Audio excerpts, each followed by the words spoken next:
what you mean in that aspect. But there's a brilliant photo. I think you're just after getting off a plane, but it looks like you're off a plane and you're beside Giovanni Trapattoni. Was that when you just signed, or was that going to a game? It was just a famous picture I seen. It's in black and white. No, that was when I got off the plane. I'd already signed in London, and I got off the plane, and there was we were on the tarmac in Turin. I'd flown from Heathrow to Turin, and when I looked out the window, there was all these hundreds of Juventus fans, and when I looked around the plane, all these people were wondering what was going on. So I got off the plane. Didn't have to go through passport control. Juventus had the influence to put me in a car, and I did a quick press conference somewhere in Turin airport, and I was driven in a car for about 20 minutes, half an hour to the hills outside Turin where Juventus were in training camp, and Trapattoni did the driving, and that was my first day at Juventus, straight to training camp.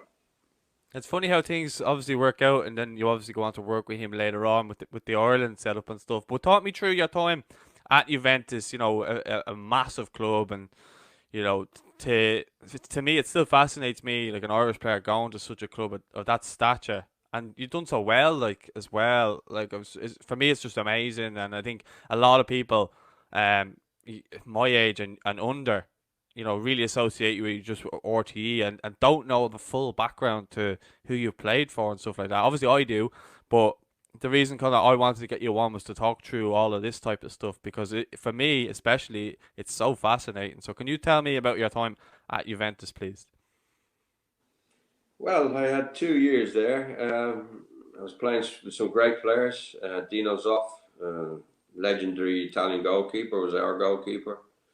I think they had 6 or 7 players in that team that went on to win the 1982 World Cup in Spain. Um, Great players I was playing with, and in midfield I was playing with Marco Tardelli, who was one of the best midfield players I ever played with. He was different to me. Trapattoni wanted me to be the playmaker in midfield. Tardelli was the engine, and we had another player called Farino, who was the captain of the side, who was like the holding midfield player. And we had Roberto Bettega up front, who's another legend of Italian football, centre forward, and two young, fast wingers on right and left, Fana and Marocchino, and a very strong defence that was pretty much the Italian defence. Zoff, Gentile, Cabrini, Scirea, and Cucuredu all went to the World Cup, as I said, in 1982 and won it. And I had 2 great years there. First year, I took me a few months to settle in, and you know, there was a few doubts about me, whether Juventus had signed the right player or not. But I got going in about my 3rd month. Started to score goals as well from midfield. I finished up the team's leading goal scorer that year. I was playing much more forward. Trapattoni, you know, was encouraging me to get up around the box, and so I had a really good first season at Juventus. We won the league. We pipped Roma for the league by 1 point, and well, I couldn't have started better. That you know, a lot of people, when I left England, they were critical of me going, saying that I'd only gone for the money and that I wouldn't do well over there. So to win the league and play so well, and to settle in as quickly as I did was a great success, and I was really proud of what I did. Before Second season, before second you just go on to the second season, Liam, you know where you say you struggled to settle it. Like, how was it for yourself with the language? You know, I wouldn't imagine you spoke Italian before you went over. And did you go by yourself, or did you have family with you going over at that time? Like, were you on your own, or did they travel with you? I just got married at the end of May that year, and my wife came and joined me once we were out of training camp. You go to training camp there, they lock you up for 3 weeks, and you don't see anybody. You concentrate on your training, and you get yourself fit, and then you have a few friendly matches, and then you come back to Turin, and then my wife joined me there, and you know, we had probably month, 6 weeks in a hotel whilst we were trying to find a place to live, which we did eventually, and it was really nice. And Tardelli was a great help to me then, you know, as a friend, not only as a teammate, as a friend, and we're still big mates to this day. So settling in, the language was a problem. Bettega, I roomed with him. He was my roommate, and he could speak some English, and I was kind of helping him with his English, and he was helping me with my Italian. And then I got myself a teacher, and who really helped me. And I suppose after about 6 months, I began to understand everything, pretty much everything that was being said to me. And after about a year there, I began to speak myself, you know, properly speak the language. Yeah, which obviously helped you then. But coming into the second season, and I do want to touch about that penalty at the end of the season as well. But talk me through your second season from your perspective, from the, I suppose, start to finish. Well, you know, we were favourites to win the league again, and we started well. Then we had a bit of a dip, and my form wasn't as good as it been previous season. But I picked it up in the second half of the season, and we were vying with Fiorentina then, Florence, the city of Florence, Fiorentina, who had some really good players as well. They had Antonioni, who was the number 10 for Italy, and they had Daniel Bertoni, an Argentinian, and he was their foreign player. And again, a bit like Roma the previous year, it was neck and neck all the way. I'd heard a few rumours that you know, Juventus were going to be signing Boniek from Poland. They were going to open up and make it 2 foreign players per team. Yeah. And it looked like, I thought anyway, that I was going to be playing with Boniek. I had a 3-year contract, so I had another year to go. And towards the end of that season, it came about that I'd heard that Juventus were going to sign Platini as well as Boniek. Now, funny enough, I was going through some old stuff because of this lockdown in,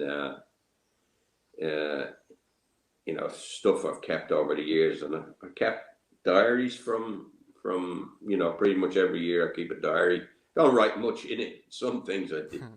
And in that year, in 1982, Italy played France in Paris in February 1982, and France beat them 2-0. And in my diary was France 2, Italy 0, and I had Platini magnificent, and he was magnificent that very night. And I think Juventus made their mind up or to go for him after that performance, and because they had Boniek coming as well, I was told pretty much the last month of the season that I was going to be moved on, and Boniek and Platini were going to come in as the 2 foreign players at Juventus. So it was hard to take. I hadn't done much wrong at Juventus, and won the title the year before. We were in a great position to win another one. My former picked up the second half of the season, but I went on to learn that these things happen with these very wealthy club owners. If they fancy something, they go and do it. They go and get it, and that's what happened with Platini. So we had 3 games to go, 3 or 4 games to go, and I think we beat Inter Milan in the 4th last game. I scored a goal from penalty. Then we went away to Udinese, and at that time, it's an interesting thing maybe for your listeners or your viewers, Paul. Paolo Rossi was in our squad, but he'd been banned for the best part of 2 years for match fixing. And he had been with us all season and trained, but he was only eligible to play in the last 3 games. And we were playing away to Udinese, and this was his first game back, and we beat them 5-1. We went a goal down, so it was a bit scary because we were in neck and neck run in with Fiorentina. But we went on to beat them 5-1, and Rossi got the 3rd goal or something like that. And that was his first game back in Italian football. And a few months later, he went on to be the top goal scorer in the World Cup in Spain, winning Italy the World Cup and scoring a hat-trick against Brazil. So he was some player as well that I hadn't mentioned with all the others. And we beat Udinese. Then we had a hard 0-0 at home to Napoli, which put Fiorentina exactly level with us going into the last game. And we went away to Catanzaro, which is a bit like going to Middlesbrough or somewhere like that. It's a hard place to go and get a result, especially when there's a league title on it. But well, we got the result. We got a penalty 15 minutes from the end. I took the penalty and thankfully scored it. And I left Juventus having won 2 titles. Fiorentina on that particular day couldn't beat Cagliari. They drew 1-1 away, so we were champions again. I just want to take you back to the penalty. Now, you said there, I think people knew that Platini was coming in, and you knew it was going to be your last game. What made you take the penalty? Because if you missed that, it's obviously a disaster scoring it. But what was it like? Because obviously there's so much pressure, and Serie A back then, wasn't an easy place to go and play football as well. Well, I suppose I've never minded responsibility, and when we got the penalty, actually, when the news broke about Platini, I really didn't want to play anymore for Juventus. I was so disappointed and upset. And it was only when I talked to people who, in and around me, really good friends, they said, look, you got to do things the right way. You got to be really professional. And so I decided I would give it my all till the end of the season. And but one of the things I did say to Trapattoni is I don't want to take penalties anymore, because I knew, the pressure. Me leaving, I didn't feel that I needed that added pressure, and I spoke to Trapattoni and told him, and he said okay, and we made one of the other players, can't remember who it was, I think it was a player called Virdis, who went on to play for AC Milan, really top goal scorer. He was in our team at the time. Trapattoni told him to take the penalties, or he volunteered to take the penalties. Well, in the last match against Catanzaro, Trapattoni had substituted him with about half an hour to go.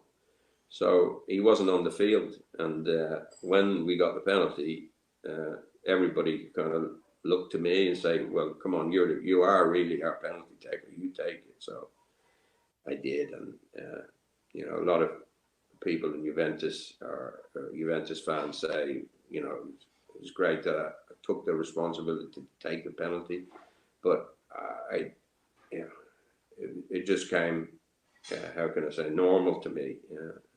I didn't.